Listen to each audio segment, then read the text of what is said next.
pecinta Brafos di mana saja Anda berada.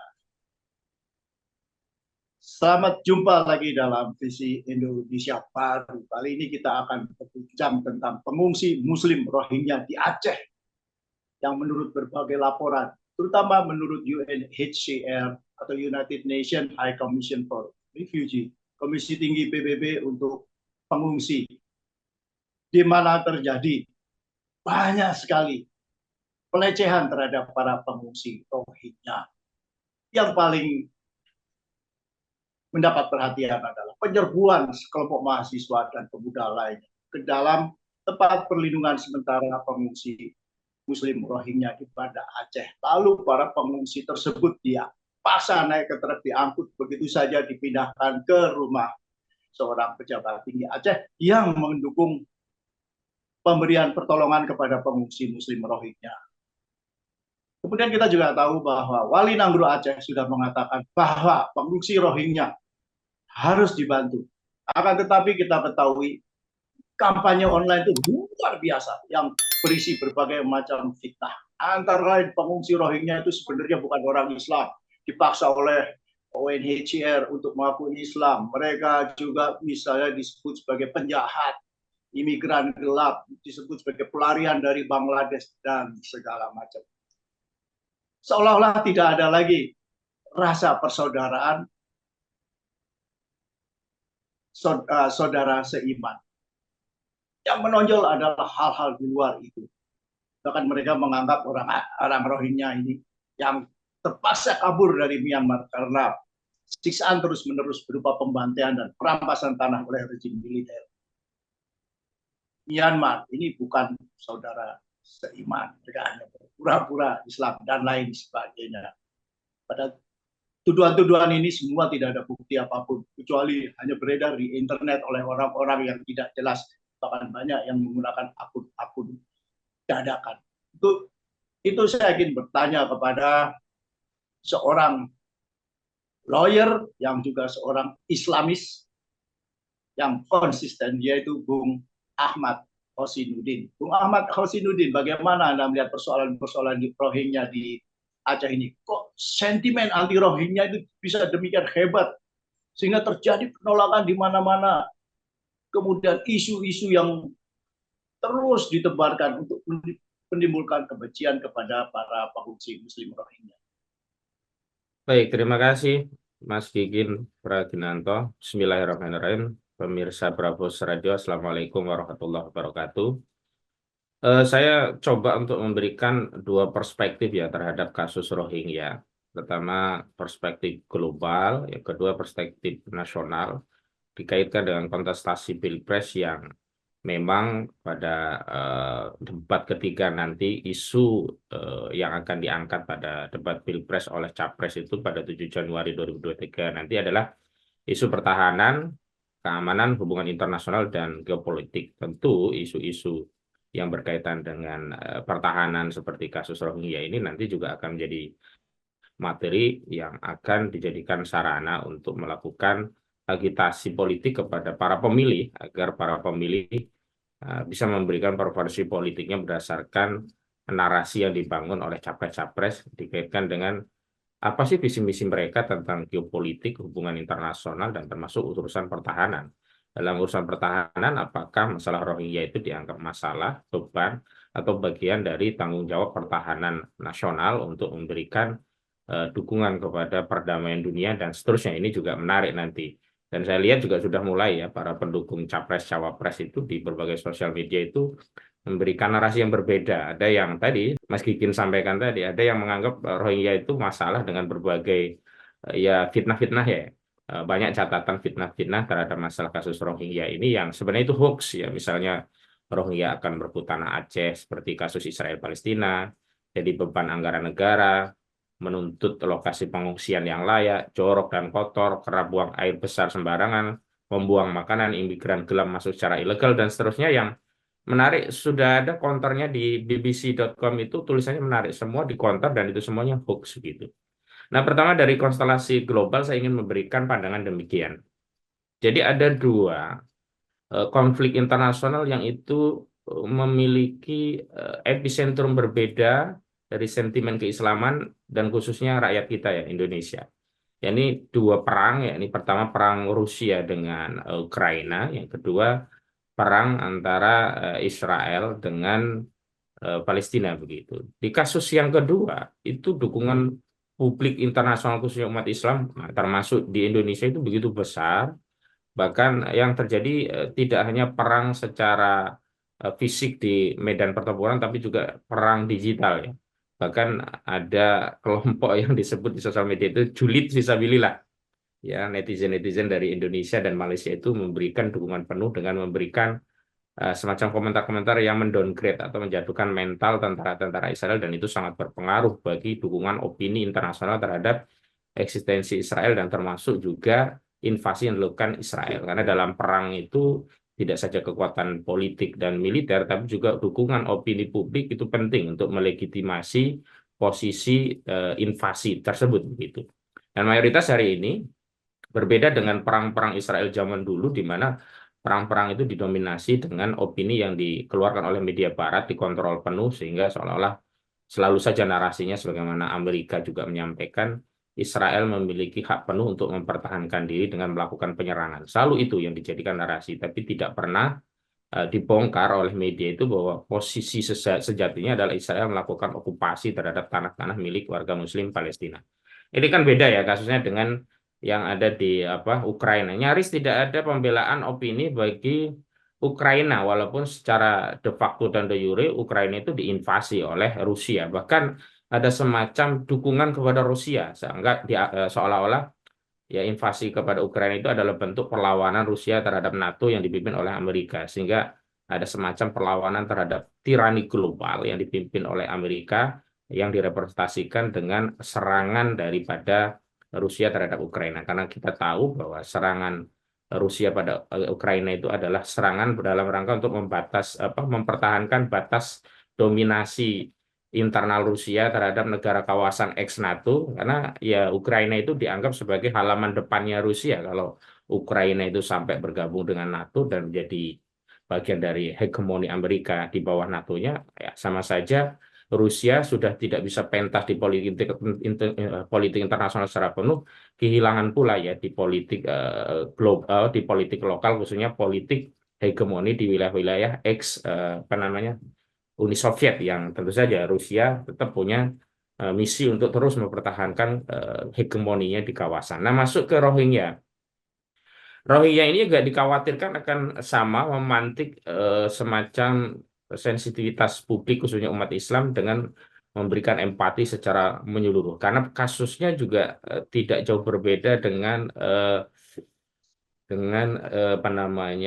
Palestina. Kalau Palestina itu diokupasi tanahnya, kalau Muslim Rohingya itu diusir dari tanahnya, dari kampung kelahirannya begitu, dengan cara-cara yang kurang lebih sama, represifme militer gitu.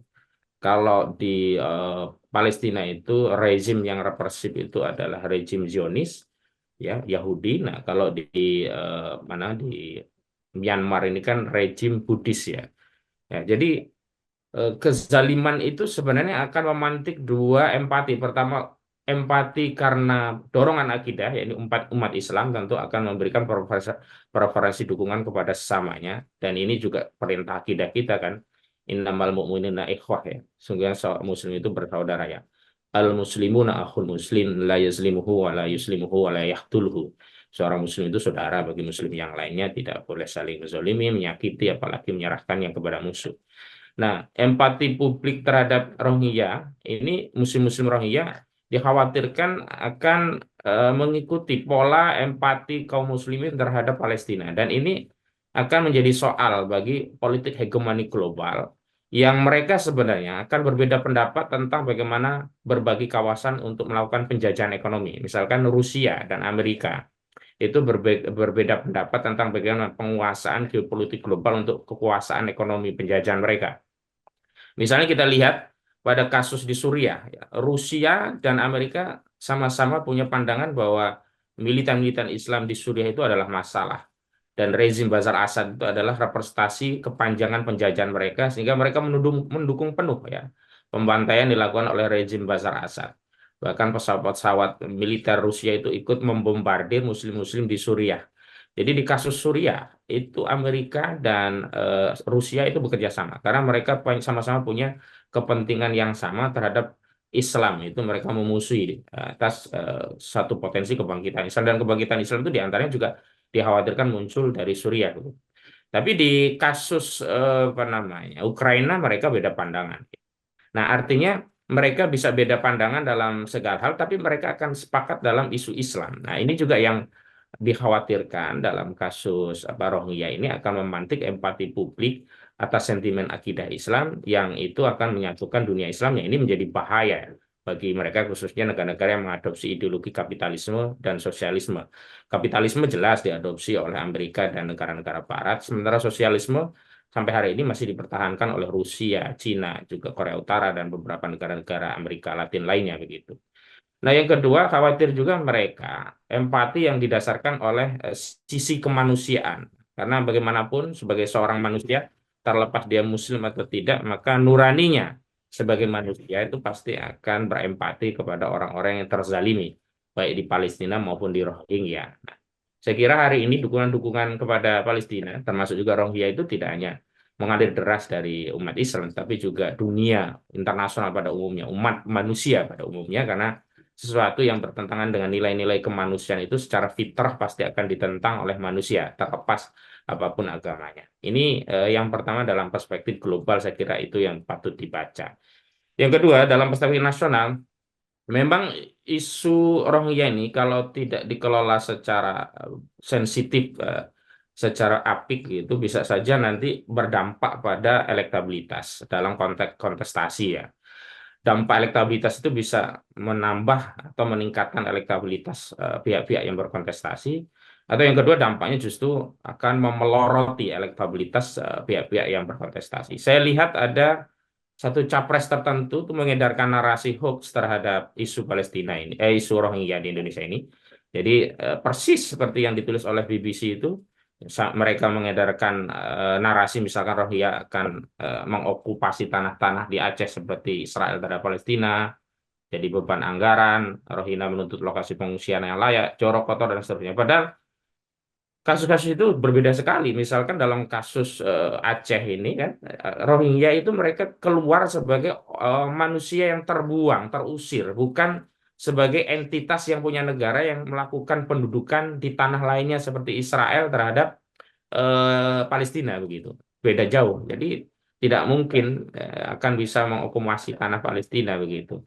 Dan memang ada kesamaan ya, kesamaan akidah yang Muslim tentu justru eh, apa ya, hubungan antara keduanya juga akan menimbulkan simbiosis yang saling melengkapi, bukan saling mengokupasi. Beda dengan kasus Israel dengan Palestina yang di situ ada pertarungan antara Yahudi dengan Islam.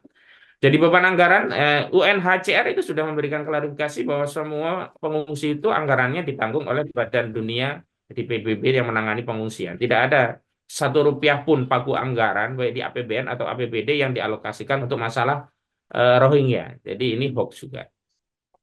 Kemudian untuk masalah tuntutan lokasi pengungsian layak, saya kira ini juga semua narasi. Jadi begini Mas Gugun, saya pernah hadir di bukan hadir ya, saya pernah menjadi relawan di gempa Jogja ya 2004 atau 2005 ya. Itu 2005 lah kira-kira begitu. Waktu itu saya melihat korban secara langsung, dan memang dalam situasi yang ya fasilitas terbatas ya, kondisi yang sulit dan sebagainya, itu memang ada saja hal-hal yang tidak tepat ya, yang teralienasi, misalkan yang sesuatu yang ya misalkan rebutan air atau apa itu biasa, tapi secara umum kan mereka korban gempa, jadi tidak bisa kita kemudian hanya karena insiden rebutan air atau rebutan bantuan saja kemudian kita mencela korban-korban gempa. Ini sama persis kasus 212 ya, 212 yang sukses ya membuat acara besar di Monas, yang disorot itu hanya masalah sampah yang tidak seberapa. Itu juga tidak akan menghilangkan eksistensi aksi yang sudah sukses luar biasa. Nah, termasuk dalam kasus Rohingya ya, kalau ada misalkan MCK yang tidak apa terbatas, tidak layak, kemudian ada yang kemudian melakukan tindakan yang kurang pas, saya kira wajar karena mereka ini kan dalam kondisi yang terjepit sulit, bukan orang yang sedang berwisata. Jadi posisi Rohingya ke Indonesia itu bukan orang yang pelesir atau mencari pekerjaan resmi, bukan orang yang terbuang, terusir dari kampung halaman. Jadi hal-hal yang sifatnya ya kasuistik itu tidak bisa kemudian kita jadikan simpulan yang mengeneralisasi karakter orang Rohingya. Termasuk menarik ya ulasan di BBC itu bagaimana BBC mengungkap bahwa ketika pengungsi Rohingya itu membuang makanan, itu sebenarnya bukan sedang menelantarkan makanan atau menghina pemberinya. Itu sebenarnya simbol bahwa mereka itu ya walaupun diberi makan, diberi bekal, kalau dibuang atau tidak diterima, diusir ke laut, itu sama saja menyuruh mereka bunuh diri di laut yang sedang pasang, yang sedang sulit-sulitnya untuk berlayar. Nah, maksudnya adalah bahasa simbolnya, mereka itu sejatinya butuh diberi tempat naungan, bukan sekedar makanan. Kalau dikasih makanan tapi diusir, suruh berlayar lagi, itu kan sama saja menenggelamkan mereka di laut. Nah, maka mereka membuang makanan itu sebagai simbol yang menurut mereka ya ini yang akan terjadi. Karena kan ada kendala juga bahasa komunikasi antara kaum muslimin Rohingya dengan daerah-daerah yang menjadi tempat suaka. Dan sebenarnya kan biasanya kan Indonesia itu bukan tujuan akhir suaka ya. Suakanya itu biasanya ke arah New Zealand dan seterusnya begitu. Kita memang menjadi daerah suaka antara, singgah saja. Dan selanjutnya biasanya ya kalau bisa dikembalikan, dikembalikan. Kalau tidak bisa dikembalikan, mencari daerah negara yang memang mau menampung mereka, memberi suaka kepada mereka. Nah, terkait ya politik dari si konstelasi lokal tadi saya melihat Mas Gigin itu ada capres-capres yang membangun narasi serupa karena dia melihat capresnya itu tidak dekat dengan narasi Islam sehingga kalau nanti sentimen Rohingya diangkat khususnya nanti dalam isu pertahanan hubungan internasional geopolitik itu khawatir capresnya dianggap tidak peduli dengan kasus Rohingya dan itu dikhawatirkan akan memeloroti elektabilitas capresnya. Maka ya saya lihat itu ya para ya sebenarnya ada yang masuk relawan saya lihat itu ya. Tapi saya klasifikasikan sebagai buzzer itu ya. Juga ikut memproduksi hoax itu, menedarkan hoax-hoax itu untuk menghilangkan dukungan pada Rohingya agar capresnya nanti tidak dituntut juga memberikan dukungan pada Rohingya agar capresnya ketika bicara tentang visi-visi pertahanan dan menganggap bahwa Rohingya itu jadi masalah dan perlu mengambil sikap tegas negara untuk melindungi kedaulatan dengan tidak menerima pengungsi Rohingya itu dapat dalil pembenar gitu loh. Jadi saya kira ini yang menjadi sensitif itu karena kita dalam situasi pilpres. Yang kedua, memang saya akui ya kita juga harus fair lah anti-Islam itu bukan hanya narasi global. Anti-Islam itu terjadi secara nasional. Dan politisi-politisi itu banyak juga ya yang anti terhadap Islam. Jadi kontra Rohingya itu tidak ansih terhadap kasus Rohingya-nya, tapi anti-Islamnya. Dan narasi anti-Islam itu kan lahir juga di berbagai kebijakan. Dan belum lama kan ada kasus tuh anggota ya ADPD dari Bali ya. Arya Wedakarna itu begitu antinya terhadap jilbab dan juga muslimah yang kemudian disebut sebagai penutup nggak jelas dari Middle East gitu. Jadi kira narasi-narasi anti-Islam di negara kita tuh masih kental dan ini menjadi tantangan tersendiri untuk memberikan pembelaan kepada Rohingya karena satu sisi ya kita memang harus memberikan perlindungan kepada saudara kita secara Muslim. Terlepas sebenarnya ya perlindungan kita bagi kita kita ini kan baru melindungi dengan ngomong saja gitu loh. Kita nggak terjun langsung gitu loh, nggak ngasih makan langsung. Lah kita ngomong saja kok kita nggak ikut melindungi. Masa ngomong saja kok kita ikut menyakiti saudara Muslim itu kan keterlaluan. Padahal hadis Nabi Sallallahu Alaihi Wasallam itu kan tegas mengatakan man ra'a minkum mungkaron falyughayyirhu biyadihi fa illam yastati fa bilisanihi fa illam yastati fa biqalbihi fadzalika ataful iman. Nah, sedapat mungkinlah kita punya lisan atau tulisan ini ya kalau bisa memberikan pembelaan kepada saudara kita yang ada di Rohingya yang sekarang mencari suaka, terusir dari kampung halamannya. Sebagai bentuk syukur kita tidak mengalami itu, sebagai bentuk tanggung jawab kita bahwa kita saudara Muslim, dan terakhir sebagai tanggung jawab kita kelak ketika dihisap kita sudah bisa bertanggung jawab kepada Allah Subhanahu Wa Taala. Begitu, Mas Kikin. Ya, tapi yang saya aneh itu ya, Yeah. ini kan kejadiannya di Aceh. Orang Aceh itu kan terkenal sangat religius. Yeah. Tapi kok bisa ya mereka terpengaruh oleh kampanye hitam, terutama melalui internet, sehingga mereka langsung terjun langsung menyerang orang-orang Rohingya, memaksa mereka pindah dari tempat-tempat penampungan sementara. Bahkan saya lihat di video ada kepala desa yang memaksa orang-orang Rohingya keluar dari pantai dekat tambak udang mereka karena dianggap mengotori pertambakannya. Dan di sini saya melihat nggak ada sedikit pun rasa persaudaraan, saudara seiman yang ada justru rasisme. Kan aneh. Ya, kecuali kalau mungkin yang melakukannya bukan orang Aceh. Aceh kan bagaimana Anda melihatnya, Mas? Saya kira ada dua pendekatan ya. Pertama perspektif objektif, yang kedua perspektif subjektif. Secara objektif kita tahulah ya apa yang nampak kita lihat dalam media, apa yang nampak secara zahir itu tidak selalu mewakili apa sih sejatinya yang terjadi.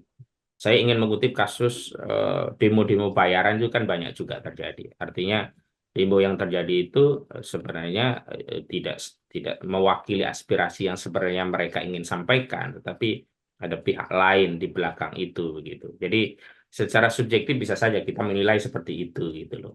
Karena tadi kaitannya tarikannya ini akan berimplikasi kepada narasi nasional dari isu pertahanan juga secara global. Nah, maka ya adalah aktor-aktor yang bisa saja menggerakkan itu. Kan sekarang ini kan banyak ya gerakan-gerakan itu yang didanai, digerakkan. Terlepas saya tidak bisa menyimpulkan apakah di Aceh itu seperti itu. Tapi ini sebagai perspektif ya.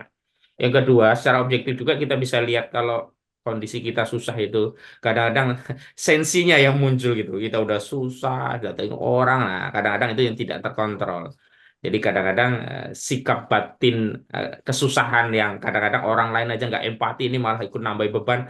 Nah itu kadang-kadang menggerus nilai-nilai akidah, nilai-nilai kemanusiaan yang kadang-kadang keluar dari kontrol. Ya bisa jadi ini yang terjadi karena kita tahu ya buruknya layanan negara terhadap rakyat ini kan menyebabkan rakyat juga merasa yatim gitu loh. Jadi dia semacam mengajukan sebuah komplain, tolong kami saja tidak dilayani yatim kok sekarang malah ditambahi beban kira-kira begitu.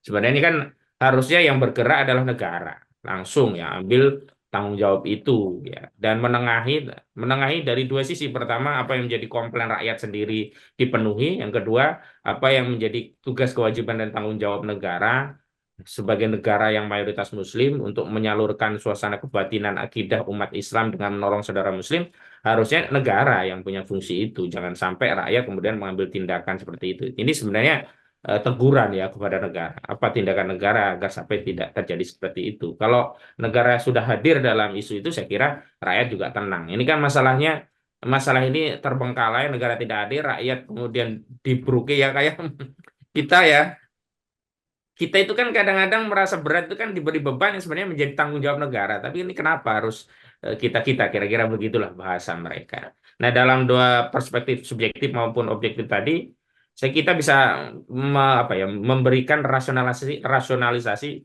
kenapa itu terjadi. Tapi bukan membenarkan ya, hanya memberikan rasionalisasi kenapa itu terjadi. Terlepas kita tidak membenarkan, tapi cara kita mengkritik saudara-saudara kita di Aceh juga harus lebih bijak begitu, agar juga kita jangan termakan narasi untuk terpecah di internal kita juga. Jadi tambah lagi satu masalah. Selain masalah saudara kita tidak tertolong, ya sesama saudara di negeri sendiri kita juga pecah ya. Begitu, Mas Kiki. Tapi kalau kita berbicara soal negara, ini terus terang aja saya sendiri agak bingung. Karena apa? Karena pengurus-pengurus negara ini yang top-topnya, ini kan sekarang sedang sibuk berkampanye.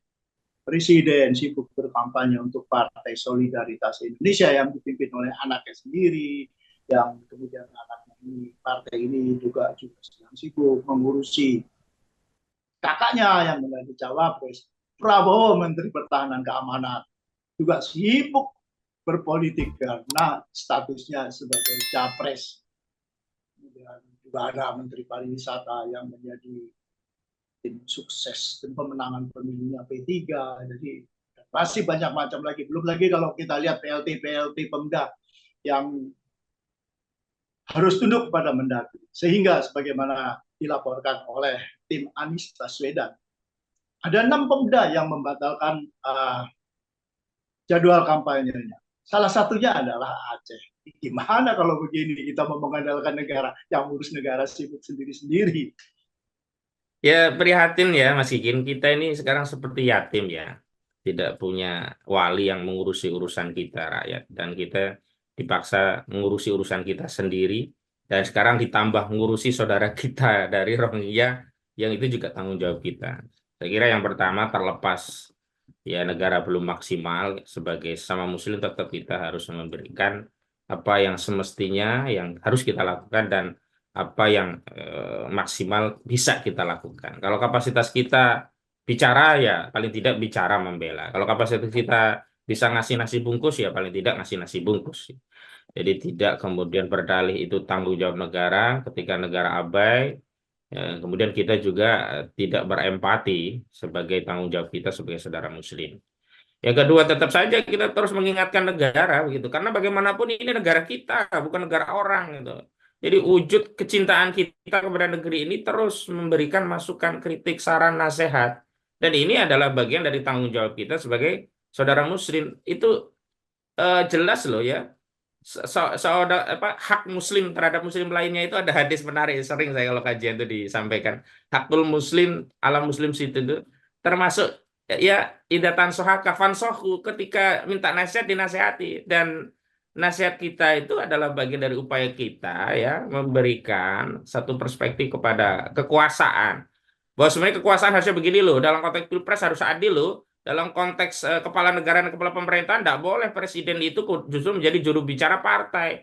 Saya juga aneh itu. Harusnya kalau sudah di impeachment itu sudah melanggar konstitusi, tapi lagi-lagi kan ya negara kita kan sedang tidak baik-baik saja. Fungsi controlling dari DPR itu kan mandul, sehingga lagi-lagi yang akhirnya ngontrol itu kita nggak bisa mewakili lewat DPR ya, langsung kita rakyat ini mengontrol langsung.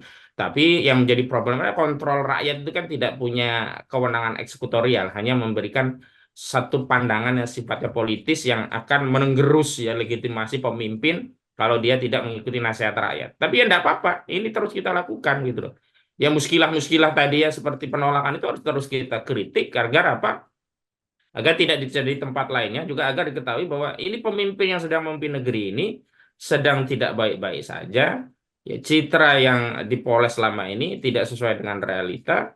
Karena itu ya kita harapkan ada perbaikan gitu. Itu kan harapan kita semua, Mas Kikin. Bukan berarti ya wis koyo ngono ya sudahlah, kita nggak usah tanggung jawab, negara saja nggak ngurus. Saya kira tidak begitu, karena kita ini sedang peduli baik terhadap Muslim Rohingya, terhadap sama Muslim yang ada di negeri ini, termasuk kepada negara, kepada penguasa, kepada pemerintah. Kita itu peduli kepada para penguasa pemerintahan kita ini, karena itulah kita memberikan kritik kepada mereka. Begitu.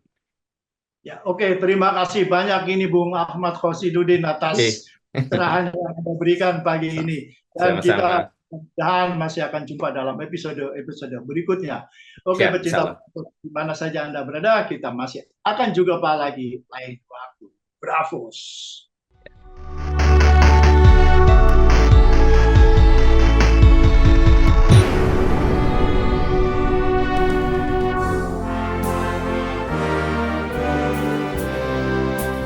Terima kasih Anda masih terus mendengarkan Bravos Radio dari Batu Ampar 1 nomor 6 Kramat Jati Jakarta Timur. Bravos, your digital radio station.